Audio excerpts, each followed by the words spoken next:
कभी एक सपना था कि मैं आईआईटी में जाऊं, परंतु एक छोटी जगह से आए हुए लोग बड़े सपने नहीं देखा करते हैं। मेरी कहानी भीलवाड़ा के एक सरकारी हॉस्पिटल के आईसीयू वार्ड से शुरू होती है, जहां मेरी माँ 4 महीने तक वेंटिलेटर पर थी।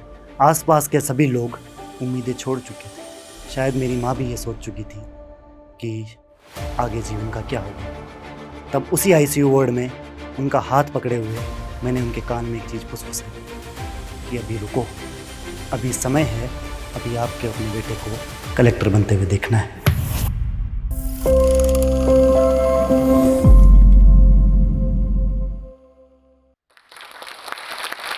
नमस्कार, मेरा नाम नवनीत मुकेश कुमार शर्मा है। राजस्थान स्टेट पीसीएस में मैंने 3rd रैंक सिक्योर की है और उसके पहले अटेम्प्ट में 87th रैंक सिक्योर की थी।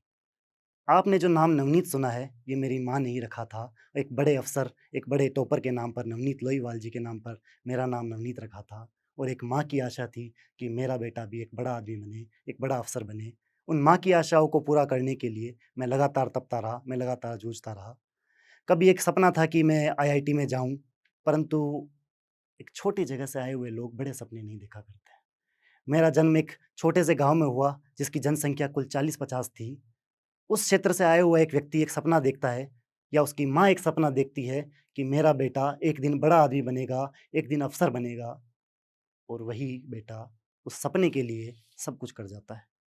कभी मैंने एक बात सुनी थी कि all India rank 2nd Akshay Jain sir ने कहा था कि परीक्षा के लिए अपना क्यों निर्धारित कीजिए, कि आप इस एग्ज़ाम में पास क्यों होना चाहते हैं। फिर मैं आपको एक जोड़ता हूँ कि मेरी माँ वेंटिलेटर पर थी, उसके 1 माह बाद एक टॉपर आते हैं जिन्होंने आरएस राजस्थान एडमिनिस्ट्रेटिव सर्विस 2018 के टॉपर, उन्होंने एक बात कही थी कि अगर आप आरएएस बन गए, तो आपके माता-पिता की उम्र 5 से 10 साल बढ़ जाएगी।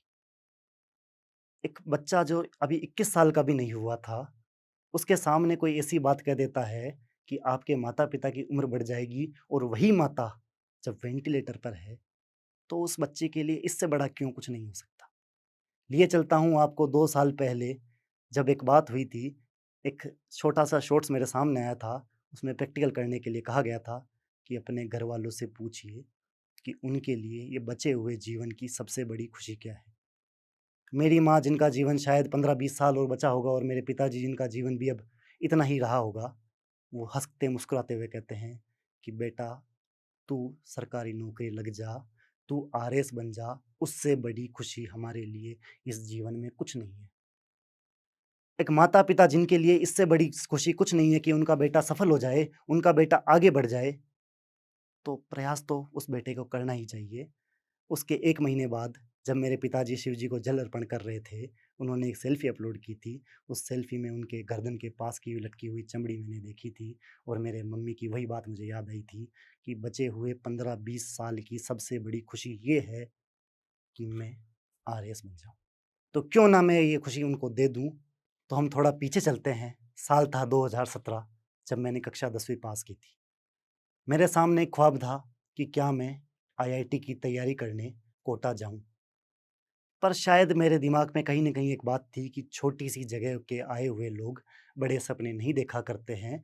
बड़े सपने वो देखा करते हैं जो बड़ी-बड़ी इमारतों में पढ़कर आते हैं, बड़े-बड़े शहरों में रहते हैं, उनकी शिक्षा व दीक्षा बहुत अच्छी होती है। इसीलिए मैंने मेरे कदम पीछे रख लिए। मैंने ये निर्णय लिया कि मैं आईआईटी की तैयारी नहीं करने जाऊँगा। पर जब माता की वो हालत देखी और जब मैंने मेरा क्यों निर्धारित किया, तब ये ठान लिया कि मुझे इससे भी बड़ा कुछ करना है। मुझे मेरे मम्मी-पापा के वो सारे सपने पूरे करने हैं, जो शायद उन्होंने मेरे पैदा होते हुए देखे थे। शायद उन्होंने ये सब कुछ सोचा होगा, इसीलिए शायद मैं मेरा पूरा नाम नवनीत मुकेश कुमार शर्मा रखता हूँ। तो बात करते हैं तैयारी के शुरुआती दिनों की। वही बात आप ध्यान रखिएगा कि छोटी-सी जगह के आए हुए लोग बड़े सपने नहीं देखा करते हैं। बड़े सपने वही लोग देखते हैं जो बड़ी जगह से आते हैं, शायद कुछ और पढ़ाई करते हैं। यही बात मेरे दिमाग में चल रही थी। पर कुछ दोस्तों का साथ ऐसा मिला कि उन्होंने मुझे मोटिवेट किया। बात है जुलाई 2022 की, जब मैंने मेरी मम्मी को पूछा कि क्या मैं स्टेट पीसीएस की तैयारी कर लूँ। उन्होंने कहा कि बेटा, स्टेट पीसीएस बहुत मुश्किल होती है। प्री, मेंस, इंटरव्यू, इस स्टेज पर आप कभी भी अटक सकते हो। तो मैंने उन्हें थोड़ा समझाया तो मेरी मम्मी ने एक अच्छी-सी लाइन बोली कि बेटा तारों पर निशाना साधोगे, तो चाँद पर आके तो गिरोगे ही गिरोगे। मतलब अगर आप ऊपर की सोच रखते हो, तो कहीं बीच में तो रुकोगे। मैं बता दूँ कि मैंने बीएससी बीएड कोर्स किया है, मतलब मेरे पिताजी 3rd ग्रेड शिक्षक हैं, तो मैंने भी यही सोचा था या मेरे परिवार वालों ने भी यही सोचा था कि मैं एक शिक्षक ही बनूँगा। परंतु सोच आरएस की जब आई, तो घर परिवार वालों ने मुझे समझाने का प्रयास भी किया कि आरएस कुछ और लोग बनते हैं। जब मैंने ये सपना ठान ही लिया था कि मुझे आरएस बनना है, जब मैंने ये सोच ही लिया था कि ओखली में सर देना है, तो तमाम प्रकार के मूसलों से डरना भी छोड़ दिया। तो मन बना ही लिया था, आखिरकार आ ही गए थे क्षेत्र में जहाँ पर होती है तैयारी। वहाँ पर एक छोटा-सा रूम लिया, जिसमें 2 खाट डली हुई थी, ऊपर एक हरे कलर का चद्दर था, उस कमरे में कोई खिड़की नहीं थी और शायद कमरे के गेट की कुंडी भी नहीं थी, जिसमें एक पेन लगाकर हम काम चला रहे थे।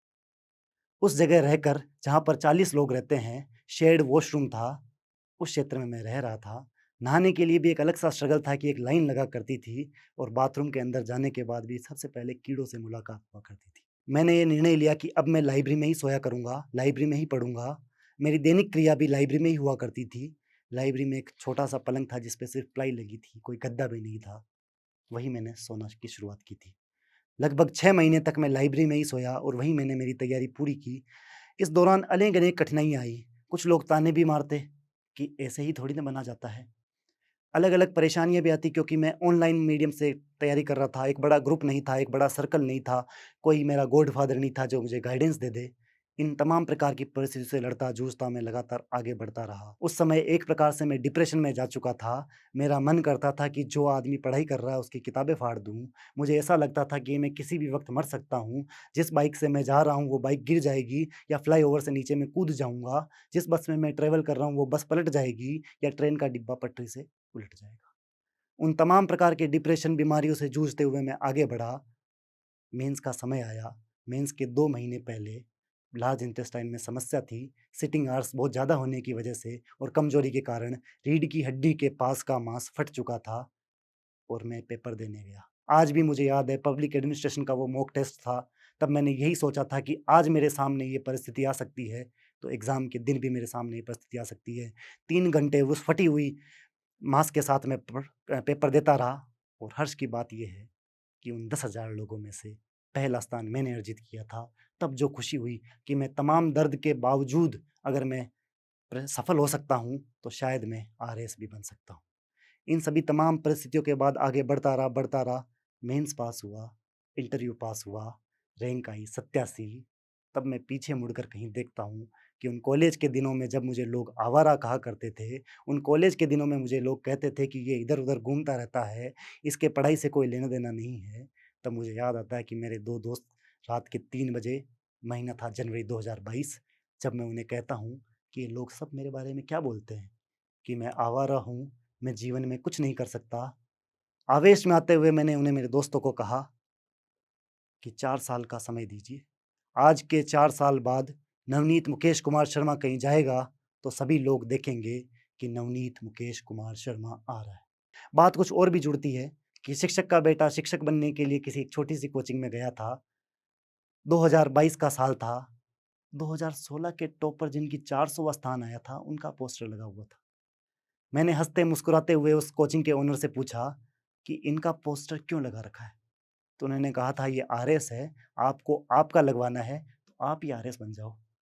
मैंने उन्हें भी हँसी-मज़ाक में टालते हुए कहा कि देखना, एक दिन मैं भी आरएस बनूँगा और आपको मेरा पोस्टर भी लगाना पड़ेगा। उन्होंने भी मुझे अवहेलना करते हुए हँसी दिखाई और शायद आज हर कोचिंग के सामने मेरा एक बड़ा-सा पोस्टर लगा हुआ है, नवनीत मुकेश कुमार शर्मा रैंक 3। शायद ये नवनीत मुकेश कुमार शर्मा का जो नाम है, मुकेश कुमार शर्मा मेरे पिताजी का नाम है। हर बेटे की, हर पिताजी की ये चाहत होती है कि अपने नाम से उनके पिताजी का नाम हो। अभी जब रिज़ल्ट आया था, जिसमें मुझे तीसरा स्थान प्राप्त हुआ, तब मैं मेरे सभी साथियों को मेरे घर पे एक दावत पर ले गया। मेरे पिताजी रामेश्वरम व मल्लिकार्जुन की तीर्थ यात्रा से आए थे। उन्होंने मेरे साथियों को कहा कि मेरे 12 तीर्थ पूरे हो चुके हैं, 1 तीर्थ बचा था, वो मेरे बेटे ने आज पूरा करा दिया है। वो गर्व की अनुभूति मुझे उस समय होती है जब मैं 2021 में जाता हूँ, जब मैंने मेरी मम्मी का हाथ पकड़े हुए कहा था कि एक दिन मैं अवश्य कलेक्टर बनूँगा, एक दिन मैं अवश्य सफल होऊँगा। शायद आज मैं सफल हो चुका हूँ, शायद जब मेरी मम्मी ने मेरा नाम नवनीत रखा था, उस नाम को भी पूरी तरीके से मैं सही कर चुका हूँ और नवनीत लोहीवाल जी जैसा शायद मैंने भी नाम कर दिया है। तमाम परिस्थितियाँ आई, साल 2023 के रिज़ल्ट जो अक्टूबर 2025 में आया था, जिसमें मुझे 87वाँ स्थान प्राप्त हुआ, परंतु पूर्ण सफलता नहीं मिली। राजस्थान में रैंक है 87, परंतु मैं 87 से खुश नहीं हूँ।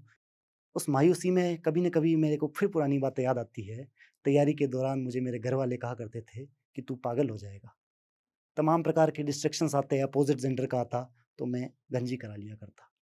लगभग 2 साल तक गंजा रहा। हकीकत बताएँ तो काच क्या होता है वो पता इसलिए नहीं है क्योंकि कमरे पे कभी गए ही नहीं। काच तब देखा करते तब जब गंजी कराने के लिए सैलून में बैठा करते थे। नहाने को जब टाल ही दिया था कि नहाने से क्यों समय वेस्ट किया जाए। इन सभी प्रकार की चीज़ों में घरवाले मुझे पागल घोषित कर चुके थे। बात एक और भी है, मार्च 2023 जब एक शिक्षक का बेटा ये सपना लेके आया था कि कोई-सी भी सरकारी नौकरी लग जाऊँ। मार्च 2023 रिज़ल्ट था एलडीसी का, मैं उस परीक्षा में सफल हो गया।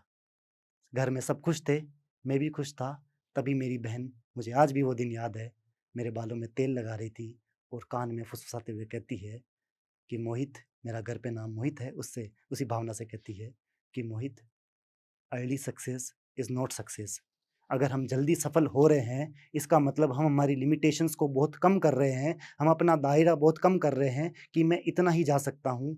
उसी बात को सुनते हुए मैंने वो परीक्षा में जाने का निर्णय ले लिया और वो नौकरी जॉइन नहीं की। मैं आप सभी को कहना चाहूँगा कि अपनी-अपनी लिमिटेशंस को तय मत कीजिए, क्योंकि आपको पता भी नहीं कि आप कहाँ जा सकते हैं। एक पंक्ति मेरे दिमाग में आती है कि मानव जब जोड़ लगाता है, पत्थर पानी बन जाता है। अगर मानव जोड़ लगाएगा, तो हर एक फ़ील्ड में आगे बढ़ता जाएगा।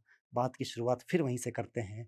2023 का रिज़ल्ट था, रैंक थी 87, 87वें स्थान लाने के बावजूद मैं जब खुश नहीं था, मेरे दिमाग में वही बात थी कि मुझे एसडीएम बनना है, मुझे तहसीलदार बनकर नहीं रहना है।